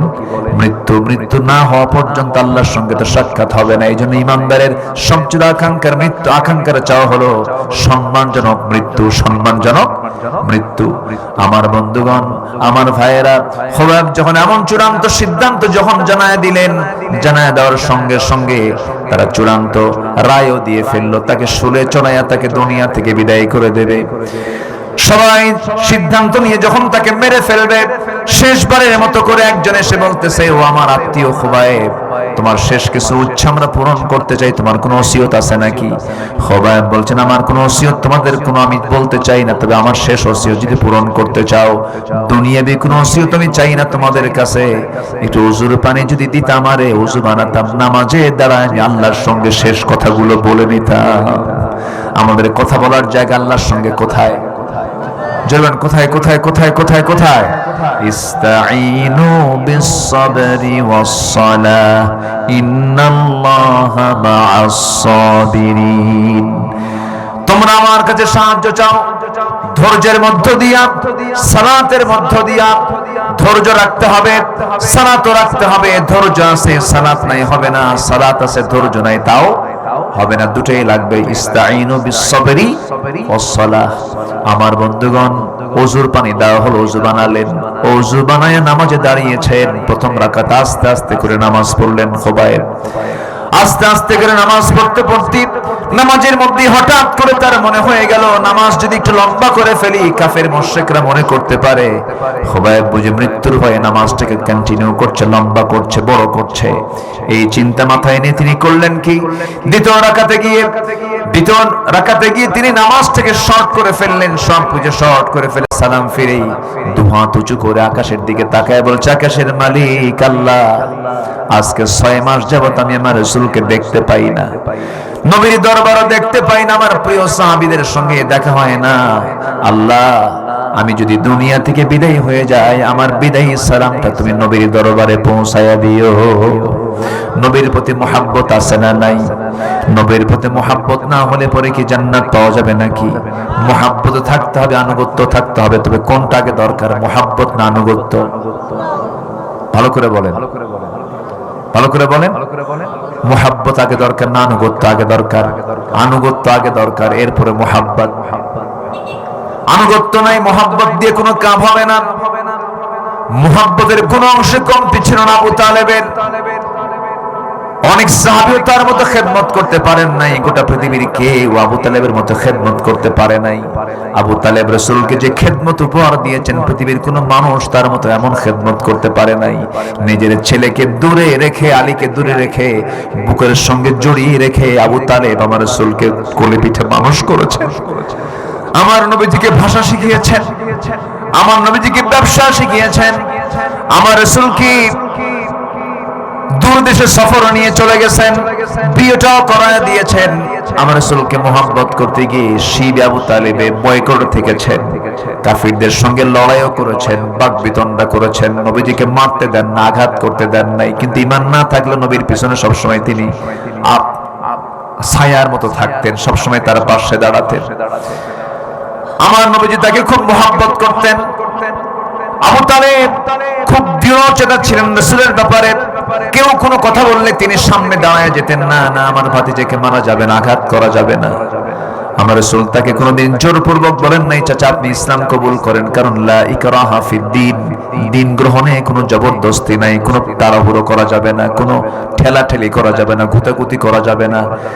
আমার বন্ধুগণ, আমার রাসূল কোনোদিন বলেন নাই, তবে একটা দিন বলেছিলেন, যেদিন তার মৃত্যুর শয্যায় তিনি শায়িত, সেদিন তার পাশে বসে রাসূল কেঁদে কেঁদে বলছেন, চাচা আমার জন্মের পূর্বে আমার বাপ হারাইছি, জন্মের পর পর আমার মাকে হারাইছি, আমাকে কোলে পিঠে আমার দাদা মানুষ করা শুরু করেছেন, দাদাটাকে হারাইছি 7 বছরে। ওই 7 থেকে নিয়ে আজকে এতদিন পর্যন্ত নবুয়ত প্রাপ্তি পর্যন্ত আপনি আমাকে ডানে বামে সামনে পিছন থেকে আমাকে আড়াল করে করে শত্রুদের কাছ থেকে আমাকে দূরে রেখে আমাকে নিরাপত্তা দিয়েছেন, নিরাপদে রেখেছেন, ব্যবসা শিখিয়েছেন, বিয়ে দিয়েছেন, এত কিছু আপনি আমার জন্য করলেন। ও চাচা আপনার ছেলে দুটাও আপনি আমার হাতে তুলে দিয়েছেন, একটাবার চাচা কালিমা পড়ে মুসলমান হয়ে যান, দিনটা গ্রহণ করেন, কারণ জান্নাত পাওয়ার জন্য ভাতিজার পরিচয় দিয়ে চাচা বাঁচবে না, চাচার পরিচয় দিয়ে ভাতিজা বাঁচবে না, বাবার পরিচয় দিয়ে সন্তান বাঁচবে না, সন্তানের পরিচয় দিয়ে বাবা বাঁচবে না। ঈমান হলে এমন একটা সম্পদ চাচা, এটাকে লালন না করলে পরে, এটাকে গ্রহণ না করলে পরে কিচ্ছু লাভ হবে না, সবগুলো জিরো হয়ে যাবে, সব মাইনাস হয়ে যাবে। রাসূল যখন বারবার বলছিলেন, সেই সময় আবু তালেব বলছেন, ভাতিজা মুহাম্মদ আমাকে বারবার জোরাজুরি করতে যেও না, আমার কপালে দিন গ্রহণ হবে না, আমার বাপদাদার ধর্ম আমি ছাড়তে পারবো না, হাসবুনা আমার জন্য যথেষ্ট আমার বাপদাদার ধর্ম। এই জাতীয় কথা যখন বলে ফেললেন তিনি, আমার নবীজি এক পর্যায়ে কথা বলে ফেললেন, চাচা আপনি অর্ধেক কালিমা বলেন লা ইলাহা ইল্লাল্লাহ, এতটুকু বলবেন আর বাকিটুকু বলার দরকার নাই। সঙ্গে সঙ্গে আল্লাহর পক্ষ থেকে আয়াত নাযিল হয়ে গেল, রাসূলকে জানানো হলো আপনি যাকে ভালোবাসবেন আপনি তাকে হেদায়েত দিতে পারবেন না, হেদায়েতের চাবি কার হাতে? আসতে বলবেন না, কার হাতে? নবীজি হাতটা গুটায় নিলেন। আবু তালেব কি দেখে নাই? আবু তালেব রাসূলের জীবনের বহু মুজিজাত, ছোট থেকে নিয়ে বড় পর্যন্ত বহু মুজিজাত তিনি দেখেছেন, কিন্তু হেদায়েতের মালিক কে বলেন? কোনদিন অনেক সাহাবী ছিলেন, যেরকম সালমান ফারসি রাদিয়াল্লাহু তাআলা আনহু, কোনদিন রাসূলকে তিনি দেখেন নাই, শুধু একটা দিন দেখেছেন, যেদিন সেদিন একটাবার দেখে তার প্রতি কালিমা গ্রহণ করে ঈমান এনেছেন, যেরকম সুবহানাল্লাহ। একদিন দেখে কালিমা পড়েছেন, আর সারা জীবন দেখলেন আবু তালেব, কপালে ইসলাম জুটলো না। আবু তালেব আমার নবীজির এত কাছের মানুষ ছিলেন, একদিন বলে ফেলছেন, ভাতিজা মুহাম্মদ তোমার জন্ম যেদিন হলো, তুমি যেদিন জন্ম নিলা সবাই খুশি, আমি আনন্দিত, আবু লাহাব আনন্দিত, আমির হামজা আনন্দিত, সব আমরা আনন্দিত, কিন্তু 3 দিন পর রাতের বেলা চাঁদের আকাশের নিচে তোমাকে শোয়া রাখা দেখলাম, তোমাদের বাড়ি আমি দেখতে গেছি তোমাকে দেখার জন্য, দরজা খুলে দিল, ভিতরে ঢুকে গেলাম, ভিতরে ঢুকে যাওয়ার পরে দেখি তোমার শুয়ে থাকাটা ঘরের মধ্যে নয়, তোমাকে শুয়ে রেখেছে চাঁদনি আকাশের নিচে, কিন্তু তোমার পাশে কেউ নাই, তোমার মা তোমার পাশে নাই, তোমার মা শুধু পাশে এক কোণায় বসে বসে ডুকরে ডুকরে কাঁদতেছে, চোখের পানি ফেলে ফেলে কান্দে, কিন্তু তোমার পাশে কেউ নাই। সেই সময় আমি একটা জিনিস দেখেছি, মুহাম্মদ কতটুকু সত্য তুমি বলো তো। চাচা আপনি কি দেখছেন? সেই সময় দেখতে পেলাম তুমি একা একা দুটো হাত নড়াচড়া করছো, দুটো পা নড়াচড়া করছো, আর তাকায় আছো আকাশের চাঁদের দিকে, তোমার ডান হাতটা যখন বাম দিকে যায় আকাশের চাঁদ বাম দিকে যায়, তোমার হাতটা যখন ডান দিকে আসে আকাশের চাঁদটা বাম থেকে ডান দিকে আসে। যখন তোমার দুইটা হাত মিলে যখন নিচের দিকে টান মেরে ধরো, চাঁদটা আপনা আপনি তোমার কাছাকাছি চলে আসে। তোমার সঙ্গে চাঁদ নড়াচড়া করছিল, আমি কি ভুল দেখছি না ঠিক দেখেছি? রাসূল কেঁদে কেঁদে বলছেন, চাচা জন্মের পূর্বে বাপ হারাইছি, জন্মের পর পর মা হারাইছি, এই বিশাল একটা বয়স আল্লাহ পাক আমাকে দিয়েছেন, আপনি আমাকে ধীরে ধীরে বড় করেছেন চাচা, কিন্তু আমার মা সেদিন আমাকে করে নিতে পারছিলেন না। এর কারণ হলো একটা সন্তান যখন দুনিয়াতে চলে আসে, সন্তান আসার সঙ্গে সঙ্গে ওই মহিলাটার এক নম্বর চিন্তা হলো সন্তানটা তো আমার ঠিক আছে, কিন্তু সন্তানটা আমি কোলে উঠায় দেব, আমার স্বামীর কোলে উঠায় দেব। কিন্তু আমার মা আমাকে যখন কোলে নেন, যেই সন্তানকে তার স্বামীর কোলে উঠায় দিবেন সেই স্বামী তো দুনিয়া থেকে বিদায় নিয়েছেন জন্মের পূর্বেই। স্বামীর কথা বারবার মনে পড়লে পরে তিনি সন্তান কোলে নিতে পারছিলেন না। আমাকে কোলে নেওয়া মানে তার চোখে পানি চলে আসা, আমাকে কোলে নেওয়া মানে স্বামীর কথা বারবার মনে হয়, এই জন্য তিনি আমাকে সময় দিতে পারছিলেন না। এই জন্য একাকী আমি কেমন করে থাকি, চাঁদনি আকাশের নিচে আল্লাহ আমার মা আমাকে শোয়ায় রেখেছেন, আর আল্লাহ রাব্বুল আলামিন সেই একাকিত্বকে দূর করার জন্য আকাশের চাঁদ আমার জন্য মহান রাব্বুল আলামিন আমার জন্য খেলনা বানায়া দিয়েছিলেন। জোরে কোন সুবহানাল্লাহ। আমার বন্ধুগণ, হেদায়েত চাইবো কার কাছে? আসতে বলবেন, হেদায়েত চাইবো কার কাছে? আল্লাহর কাছে হেদায়েত চাইবো। ঈমানটা মজবুত করে আনবো এবং দোয়া করবো, ওয়াসাব্বিত আকদামানা ফানসুরনা আলাল কওমিল কাফিরিন। আল্লাহ আমাদের কদমটাকে মজবুত করে দাও, বাতিলদের আক্রান্ত হয়ে যেন ঈমান ছুটে না যায়, হামলা মামলার একটা চিত্র দেখে যেন আমরা তাদের দিকে না যাই। আল্লাহ আমাদেরকে আমাদের কদমকে মজবুত করে দিও। আমার বন্ধুগণ, সেই খুবাইব রাদিয়াল্লাহু তাআলার কথা বলছিলাম।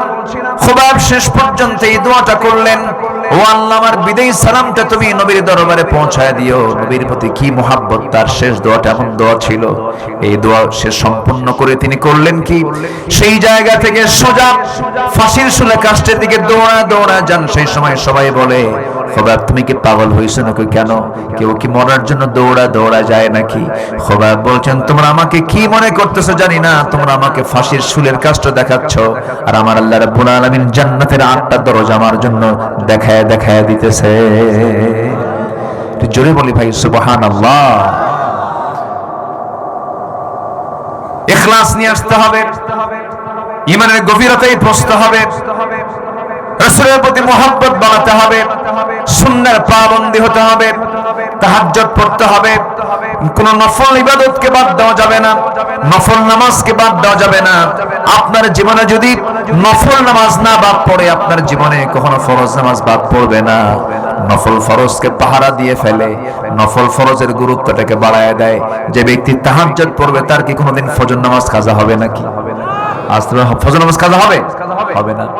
আমার ভাইয়েরা, খুবাইব রাদিয়াল্লাহু তাআলা তিনি দৌড়ে দৌড়ে দৌড়ে ওই ফাঁসির মঞ্চের দিকে যাচ্ছিলেন। একজন প্রশ্ন করে বলল, তুমি কেন এরকম দৌড়া দৌড়া যাও, তুমি কি পাগল হয়ে গেছো নাকি? তিনি বলে, আমি জান্নাতের দিকে দৌড়াচ্ছি, হাত বাঁধা হলো, পা বাঁধা হলো। এমন সময় তাকে প্রশ্ন করে বলা হলো, খুবাইব তোমার এই জায়গায় যদি মুহাম্মাদের হাত পা বাঁধতাম কত না ভালো হতো। এই কথা শোনার সঙ্গে সঙ্গে সহ্য করতে না পেরে বেশ কিছু সময় ধরে মুখের ভিতরে অনেকগুলো থুতু জমা করে যে বলেছে মুহাম্মদকে বাঁধলে কেমন হতো, তার মুখ বরাবর এতগুলো থুতু মেরে দিলেন, মুখ ভরা থুতু মেরে দিলেন। বলেন তো এখন রাগ কমার কথা না বাড়ার কথা? রাগ গেল বেড়ে। তরবারি একটা বের করে সোজা তার ডান হাতে তরবারি যখন আঘাত করা হলো, ডান হাতটা ছিটকে পড়ে গেল, তিনি মুস্কি মুস্কি হাসি মারলেন। বাম হাতে আঘাত করা হলো, তিনি চিৎকার মেরে হাসতেছেন। বলা হলো, খুবাইব তুমি কি পাগল হয়ে গেছো নাকি? অঙ্গহানি করি আমার একটা একটা করে তুমি হাসির মাত্রা বাড়ায় দাও কেন? খুবাইব বলছেন, তোমার আমার একটা একটা করে অঙ্গহানি করে দিচ্ছ, আল্লাহ রাব্বুল আলামিন আমার চোখের সামনে জান্নাতের হুরগুলো একটা একটা করে দেখায় দিতেছে। একজন কাফের এসে নেজা তরবারি দিয়া বুক দিয়ে ঢুকায় পিঠ দিয়ে বের করলো। খুবাইব দুনিয়া থেকে বিদায় নিয়ে নিলেন। আমার নবী মদিনার মসজিদ থেকে হঠাৎ করে দাঁড় হয়ে গেছেন। দাঁড় হয়ে হাত উঁচু করে বলছেন, সালামুন আলাইকা ইয়া খুবাইব, সালামুন আলাইকা ইয়া খুবাইব। হে খুবাইব তোমাকে সালাম, হে খুবাইব তোমাকে সালাম। সাইয়েদনা ওমর ফারুক রাদিয়াল্লাহু আনহু তিনি দাঁড়িয়ে বলছেন, ইয়া রাসূলুল্লাহ, আপনি খুবাইবকে সালাম দিচ্ছেন কেন? আমরা খুবাইবকে দেখি না, বহুদিন কি হয়েছে? রাসূল কেঁদে কেঁদে বলছেন, ও আমার সাহাবীরা, আমি আমার নবুয়তি চোখে দেখতে পেতেছি আমার খুবাইব দুনিয়াতে নাই, আমার খুবাইব জান্নাতের পাখি হয়ে জান্নাতের মধ্যে উড়ে বেড়াতেছে। জোরে বলি সুবহানাল্লাহ। ঈমান এনেছি, আমরা ঈমান নিয়ে টিকে থাকবো। জোরে বলি ইনশাআল্লাহ, আরো জোরে বলি ইনশাআল্লাহ। আরেকজন সাহাবী দিন গ্রহণ করেছেন, চাচার কানে সংবাদ চলে গেছে চাচা হলো কাফের। চাচা বলতেছে, ভাতিজা শুনলাম কি যেন হলো। সঙ্গে সঙ্গে সেই সাহাবী বলছেন, চাচা কি শুনছেন বলেন?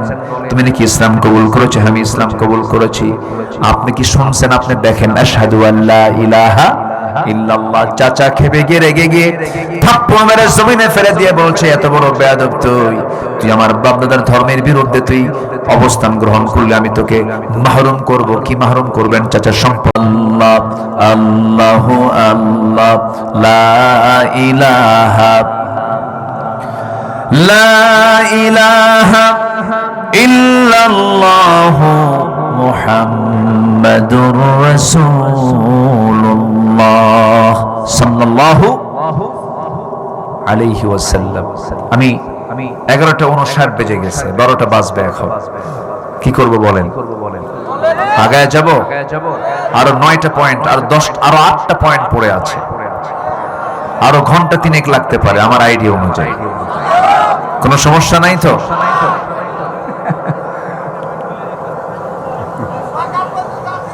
সকাল পর্যন্ত হিয়া হাত্তা মাতলাইল ফজর, কোনো সমস্যা নাই। দেখা যাক, থাকেন জানাজা সহ।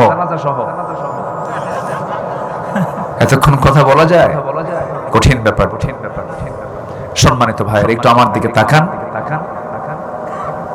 এত সুন্দর সচেতন শ্রোতা আপনারা, আমার মনে আছে কিন্তু আমি গত বছর আসছিলাম। যারা এসেছেন একদম অ্যাকচুয়ালি আপনারা কোরআনের ছাত্র হয়ে এসেছেন, বলি আলহামদুলিল্লাহ। খোরাক কিছু নিতে এসেছেন আপনারা। অত্যন্ত বৈরী আবহাওয়া ছিল আজকে সারা দিন, বৃষ্টি হবে হবে ভাব, তাই না? এরকম ছিল ছিল। এর মাঝেও আপনারা এসেছেন আজকের মাহফিলে। প্রচন্ড গরমও চলছে। আল্লাহ তুমি সবার আশাকে জান্নাতের কারণ বানিয়ে দাও। জোরে বলি আল্লাহুম্মা আমিন, আরো জোরে আল্লাহুম্মা আমিন। আর একটু সময় আমি নিতে চাচ্ছি, 10টা পয়েন্ট আমি যেন সম্পূর্ণ করতে পারি। আরো ছিল মানে বান্দার উপরে আল্লাহর হক, আবার আল্লাহর উপরে বান্দার হক। 10টা আর 6টা। আল্লাহর প্রতি ঈমান আনতে হবে, একদম সংশয় মুক্ত হয়ে। সুম্মা লাম ইয়ারতাবু, কোনো সন্দেহ রাখা যাবে না। ঈমান সেই ব্যক্তির পরিপূর্ণ যে ব্যক্তি সন্দেহ মুক্ত ঈমান আনতে পেরেছে। আর সন্দেহ মুক্ত ঈমান তখনই আনা যায় যখন ওই বান্দার ভিতরে কোরআনে কারীমের জ্ঞানটা ঢুকেছে। বলি আলহামদুলিল্লাহ। আল্লাহ আছে না নাই, এরকম চিন্তা অনেকের মাথায় আসতে পারে। আল্লাহ আছে না নাই হুজুররা কয়, তাই না? পরকাল আসলে কি যেন আছে কিনা হুজুররা বলে, কিন্তু এই চিন্তা মাথায় থাকবে না তখন যখন আপনি কোরআনটাকে বদ্ধমূল করতে পারবেন। এটা যে কি কিতাব, এটা যে কি গ্রন্থ! আল্লাহু আকবার বলেন। গোটা পৃথিবীর সমস্ত বিজ্ঞানী, হল বিজ্ঞানী, যে জগতে বলেন না কেন, মেডিকেল সায়েন্স, সমস্যা নেই।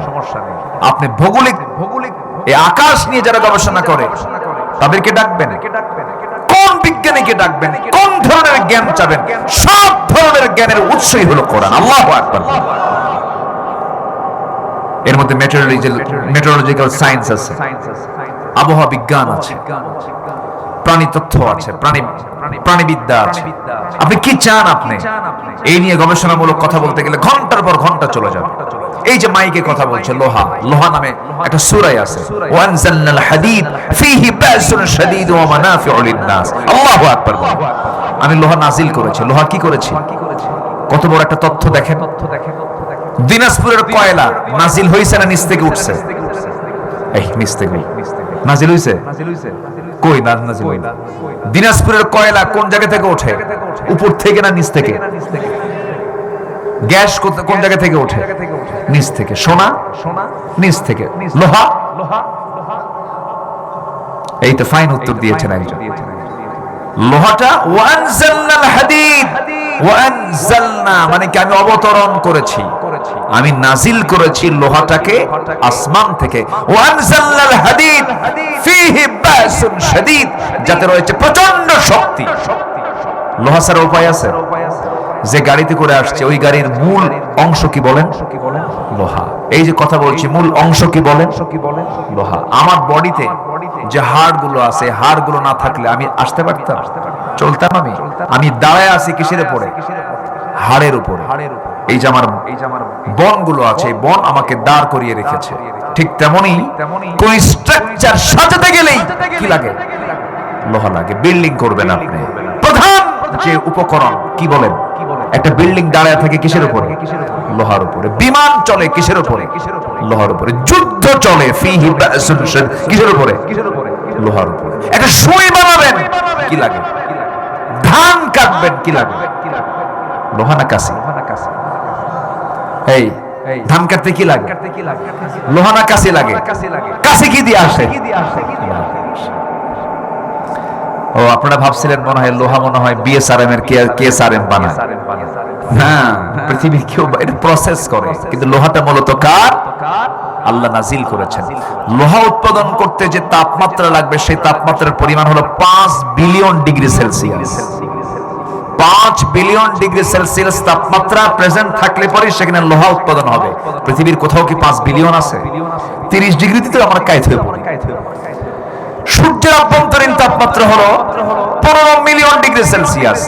15 মিলিয়ন ডিগ্রি সেলসিয়াস সূর্যের তাপমাত্রা, পৃথিবীতে 5 বিলিয়ন পাবেন কোথায়? বিজ্ঞান বলছে কোন সুপারনোভার মহা বিস্ফোরণের মধ্য দিয়ে আল্লাহ পাক লোহাগুলোকে আকাশ থেকে নাজিল করে দিয়েছেন। আল্লাহ 1500 বছর আগে বলছেন ওয়ানজালনাল হাদিদ, আমি আল্লাহ লোহা নাজিল করেছি। জোরে কম না ভাই সুবহানাল্লাহ। কোরআনকে অবিশ্বাস রাখার কোন উপায় আছে বলেন? আমরা অসুখ হলে ডাক্তারের কাছে যাই, অসুখ দিয়েছেন কে? ওষুধ কি নাই? আল্লাহ পাক একটা ওষুধের তথ্য দিয়েছেন, কত আগে দিয়েছেন। ইয়াখরুজু মিন বুতুনিহা শারাবুন মুখতালিফুন আলওয়ানুহা ফীহি শিফাউন লিন-নাস। আল্লাহু আকবার বলেন। আচ্ছা, মৌমাছি যে মধুগুলো সংগ্রহ করে, মধু নিয়ে আসে কিসে করে বলেন তো? মুখে করে? মুখে কতগুলো নিয়ে আসবে মুখে বলেন? ওর মুখই তো ছোট। মৌমাছি দেখেন না আপনারা? ক্যাপসুলের মতো দেখা যায়। কিসের মতো? ক্যাপসুল সাইজ না? আচ্ছা, মৌমাছি শক্তিশালী না আমরা শক্তিশালী? কোন?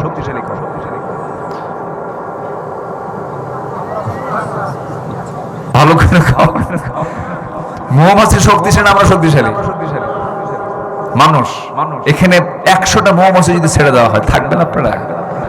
কই থাকবেন? আচ্ছা, হাতি শক্তিশালী না মানুষ শক্তিশালী? হ্যাঁ? আচ্ছা, হাতি মানুষকে চালায় না মানুষ হাতিকে চালায়? হাতির উপরে মানুষ চড়ে না মানুষের উপরে হাতি চড়ে? হাতির উপরে মানুষ চড়ে। তাহলে কে চালায় হাতিকে? শক্তিশালী কে? বুঝতে হবে। এই মৌমাছি মধুগুলো নিয়ে আসে, কেমন করে নিয়ে আসে দেখেন। কোরআন কত আগে বলছে, বিজ্ঞান গবেষণা করছে, প্রত্যেকটা মৌমাছির পিঠের ভিতরে দুটো স্টমাক আল্লাহ রাব্বুল আলামিন বানিয়ে দিয়েছেন। মানুষের দেহের মধ্যে একটা স্টমাক, মানুষের পেটে কয়টা স্টমাক বলেন? একটা। পাখির পেটের ভিতরে দুটো স্টমাক দিয়েছেন। একটা হলো তার জীবন বাঁচানোর জন্য, তার খাবার সংগ্রহ করার জন্য স্টমাক একটা, আরেকটা হচ্ছে হানি স্টমাক, মধু সংগ্রহ করার জন্য। জোরে বলি সুবহানাল্লাহ। আমার স্টমাক একটা, আর মৌমাছিকে স্টমাক আরেকটা এক্সট্রা করে দিয়েছেন মধু সংগ্রহ করার জন্য। কার উপকারের জন্য? মানুষ। 550 মৌমাছি 20 লক্ষ ফুলের উপরে পড়ে মাত্র 1 পাউন্ড মধু সে সংগ্রহ করতে পারে। 20 লক্ষ মৌমাছি 20 লক্ষ ফুলের উপরে 550 মৌমাছি সেই মধুগুলো সংগ্রহ করলে পরে মাত্র 1 পাউন্ড মধু তৈরি হয়। আর সেই মৌমাছির সংগ্রহ করা মধুগুলোর ভিতরে যদি কেউ ভেজাল দেয়, তার ফাঁসিকে একবার দরকার না বারবার দরকার? বারবার দিবেন কেন? ওর মরার পরে সুম্মা লা ইয়ামুতু ফিহা ওয়ালা ইয়াহইয়া, মরার পরে হবে। কিসের পরে হবে বলেন? মরার পরে। আপনি কি মধুর দাম দিতে পারবেন বলেন? পৃথিবীর কোন ব্যক্তির দ্বারা কি সম্ভব এই মধুর মূল্য দেওয়া? বলেন সম্ভব? পেটের মধ্যে যখন উঠায় ইয়াখরুজু মিন বুতুনিহা, তার পেট থেকে বের করে। একটু কান লাগাবেন, ওই মৌমাছি মধুগুলো সংগ্রহ করে নিয়ে মৌচাকে ঢুকে গেল। পৃথিবীর সব আর্কিটেক্ট ইঞ্জিনিয়ার, সমস্ত সিভিল ইঞ্জিনিয়ার, সব ইঞ্জিনিয়ারদেরকে এক জায়গায় করে যদি বলা হয় তোমাদের সম্পূর্ণ মেধা খাটায়া এই যে মৌমাছি মৌচাক বানাইছে এরকম একটা মৌচাক বানায়া দাও, কিয়ামত হয়ে যাবে। একটা মৌচাক পৃথিবীর কোন ইঞ্জিনিয়ার বানাতে পারবে না। জোরে বলি সুবহানাল্লাহ। এত সুন্দর করে সেই মৌচাক বানানো হলো, ওর মধ্যে তাপমাত্রা আছে 35 ডিগ্রি সেলসিয়াস হলো স্বাভাবিক তাপমাত্রা। স্বাভাবিক তাপমাত্রা হলো 35 ডিগ্রি সেলসিয়াস। তাপমাত্রা যদি বেড়ে 40 ডিগ্রি সেলসিয়াস হয়ে যায় তাহলে মধুগুলো নষ্ট হয়ে যাবে। তখন করে কি, রানী মৌমাছি একটা ডাক মারে, আওয়াজ আছে না, আছে না, একটা ডাক মারলে সব মৌমাছিগুলো এক জায়গায় হয়ে যায়। সবাই করে কি, দুই সাইডের পাখাটা তারা ঝাপটান শুরু করে। ঝাপটাতে ভিতরের গরম হাওয়াটা বাইরে পাস করে দিয়ে 35 ডিগ্রি সেলসিয়াস হলে পরে আবার তারা থেমে যায়, স্বাভাবিক তাপমাত্রা নিয়ে আসে। কারণ এই মধুটা ফিহি শিফাউল লিন্নাস ওয়া আওহা ইলান নাহলি আন ইত্তাখিযি মিনাল জিবালি বুয়ুতা। আল্লাহ পাক ওহী দিয়েছেন এই মধুগুলো তোমরা সংরক্ষণ করো, তোমাদের মাধ্যমে আমি এই মধু দিয়ে বান্দার সমস্ত রোগের ঔষধ আমি এর মধ্যে রেখে দিয়েছি। জোরে কোন সুবহানাল্লাহ। তাহলে আল্লাহর ফার্মেসির ফ্যাক্টরি যে আছে, এই ফ্যাক্টরি ডিপার্টমেন্ট আল্লাহ পাক দিয়েছেন চোরদের হাতে না, মৌমাছির হাতে। মানুষ কি আসতে কয়, মানুষ কি আল্লাহ চোরদের হাতে দেন নাই, দিচ্ছেন হলো কার হাতে? মৌমাছির হাতে। কারণ মানুষের দিলে হইছে কো ভেজাল, ও বানায় দেয়, মৌমাছি বানায় দেয়, মৌচাক থেকে নামানোর সঙ্গে সঙ্গে রাজশাহীর মিষ্টির শিরা ঢুকায়। আসলে রাজশাহীর আম কত সুন্দর, হ্যাঁ আল্লাহ পাক কি আম দিয়েছেন, বলি আলহামদুলিল্লাহ। সে আমটার ভিতরে আবার কি যেন কি করে না, দেয় কিছু দেয়, এটা হারাম, এগুলো করা যাবে না। লাভ একটু কম হোক, দেখতে একটু সুন্দর, জনগণও খারাপ, বুঝলেন, জনগণের মধ্যেও সমস্যা আছে। যেটা ভালো জিনিস হয় সেটা কিন্তু দেখতে সুন্দর খুব একটা হয় না। একটু দাগ থাকলে না এটা রুচিতে আসতেছে না, কিন্তু যেটা দাগ নেই, ফ্রেশ, এত সুন্দর আমের উপরে তার চামড়ায় কোনো দাগ নাই, ফ্রেশ, মানে কি জানেন, ওটা ফ্রেশ করানো হয়েছে, একদম জায়গা মতো ডুবাইয়া খাওয়াইয়া এরপর কালার করে দেওয়া হয়েছে। আমি কি ভুল বলতেছি? সমস্যা আমাদের সবার মধ্যে আছে কম বেশি। সম্মানিত ভাইয়েরা, ভেজাল করব না, ইমানদার কখনো ভেজাল করতে পারে না। কোন দিক থেকে কোন দিকে চলে গেলাম আমরা, না অনেক দিক চলে গেছে, কিন্তু মাঝখানে এখন আমরা নাম্বার একটু লাইনে আসি, 3 নম্বরে আসি। আল্লাহর হক হচ্ছে বান্দা কাকে ভয় করবে? ভয় করা কার হক? বান্দা ভয় করবে আল্লাহকে, এটা কার হক? তাহলে পৃথিবীর কাউকে আমরা ভয় করতে পারবো? ইত্তাকুল্লাহ হাক্কা তুকাতিহি ওয়া লা তামুতুন্না ইল্লা ওয়া আনতুম মুসলিমুন। নাম্বার 4 হলো আল্লাহর বিচার ফয়সালা মেনে নেওয়া। ইনিল হুকমু ইল্লা লিল্লাহ। আমার বন্ধুগণ, আল্লাহর বিচার ফয়সালা সবকিছু মেনে নিতে হবে, কোনো তর্ক বিতর্ক করা যাবে না। নাম্বার 5 হলো সালাত কায়েম করা, যাকাত আদায় করা। নাম্বার 6 হলো হজ করা। কার জন্য হজ করব আমরা? কার জন্য? এটা কার হক? ওয়া আতিমুল হজ্জ ওয়াল উমরাতা লিন-নাস। নাকি ঠিক কেমনে হলো? ওয়া আতিমুল হজ্জ ওয়াল উমরাতা লিন-নাস। এই কি বলে, কেউ তো কিছু কয় না। ওয়া আতিমুল হজ্জ ওয়াল উমরাতা লিল্লাহ। আর এখনকার হাজিরা কি? ওয়া আতিমুল হজ্জ ওয়াল উমরাতা লিন-নাস। হজ করো, উমরা করো মানুষের জন্য। 7.5 লাখ টাকা খরচ করে হজ করে আসছি, আমার নামের আগে পোস্টারে কোনো হাজি নাই। এই আছে না নাই বলেন? তাহলে ওর জন্য বরাদ্দ হলো ওয়াতিমুল হজ্জ ওয়াল উমরাতা লিন-নাস। তাহলে আমরা হজ করব, উমরা করব কার জন্য? এটা কার হক? লিল্লাহ, আল্লাহর জন্য। আমার বন্ধুগণ, নাম্বার 7 হলো সিয়াম পালন করা। as-সাওমু লি ওয়া আনা আজজি বিহি আই উজজা বিহি। রোজা আমার জন্য, রোজা আমার হক, আমি এটার পুরস্কার আমি নিজে বান্দাকে দিয়ে দেব। রোজাটা এমন একটা বিষয়, নামাজ দেখা যায়, রোজা নামাজ দেখা যায়, যাকাত দেখা যায়, দান সদকা দেখা যায়, সব ইবাদত ডিসপ্লে করা যায়, দেখা যায়, কিন্তু রোজা কোন বান্দার রোজা কেউ দেখতে পায় না, দেখেন একমাত্র কে? সাউথ কোরিয়া গিয়েছিলাম বহু আগে, তো সেখানকার এক মুসলিম ভাই আমাকে একটা বিষয় শেয়ার করলেন, বললেন দেখেন এখানকার এক বুদ্ধিস্ট তাকে জিজ্ঞাসা করছে, ভাই তুমি খাচ্ছ না কেন দিনের বেলা? আমি তো রোজা আছি। রোজা মানে না খেয়ে আছে, না খেয়ে থাকে কেন? আল্লাহর হুকুম না খেয়ে থাকা। আল্লাহর হুকুম না খেয়ে থাকা ভালো কথা, না খেয়ে আছে ভালো আছে, কিন্তু তুমি একটু লুকায় একটু পানি খায় নিও, সমস্যা কি? আপনার কথা কি বুঝতেছেন? আল্লাহর জন্য রাখো, একটু লুকায় খেলে তার সমস্যা নাই। তখন ওই মুসলমান ভাই জবাব দিচ্ছেন যে ভাই আমার আল্লাহ এমন আল্লাহ যে লুকায় খেলেও দেখে, সামনে খেলেও দেখে। আল্লাহ মানা করছে, খাইলে উনি দেখতে পাবেন, এই জন্য খাচ্ছি না, খাবো সন্ধ্যার দিকে। জবাবে ওই বুদ্ধিস্ট বলতেছে সাউথ কোরিয়া, তাহলে তো তোমার দেশের মানুষ খুব ভালো। কেন? যে দেশের মানুষ না খেয়ে থাকে আল্লাহর ভয়ে, না খেয়ে থাকে আল্লাহকে ভয় করে না খেয়ে আছে, সেই দেশের মানুষ তো দুর্নীতি করতে পারে, খুব আল্লাহ হওয়ার কথা। কি আমার কথা কি বুঝতেছেন আপনারা? সে দেশে চোর থাকার কথা, ডাকাত থাকার কথা। তোমার দেশের মানুষ খুব ভালো মনে হয়, খুব ভালো না আমার দেশের মানুষ? কি কথা বুঝতেছেন? আমাদের রোজার কোনো বাস্তবতা নেই, সালাতের কোনো বাস্তবতা আমরা আমাদের জীবনে নিয়ে আসতে পারিনি। আল্লাহ আমাদেরকে কবুল করুন, জোরে বলি আমিন। নাম্বার 8 হলো তওবা করা আল্লাহর হক। ইয়া আইয়ুহাল্লাযীনা আমানু তুবু ইলাল্লাহি তাওবাতান নাসুহা। তওবা করো ও বান্দা, তোমার তওবা হলে পরে তাইবু মিনাজ যামবি কামা লা যামবালা। যে ব্যক্তির তওবা কবুল হয়ে গেছে, বুঝতে হবে তার আগের জীবনের কোনো একটা গুনাহ তার নাই। এত বড় একটা অফার, এটা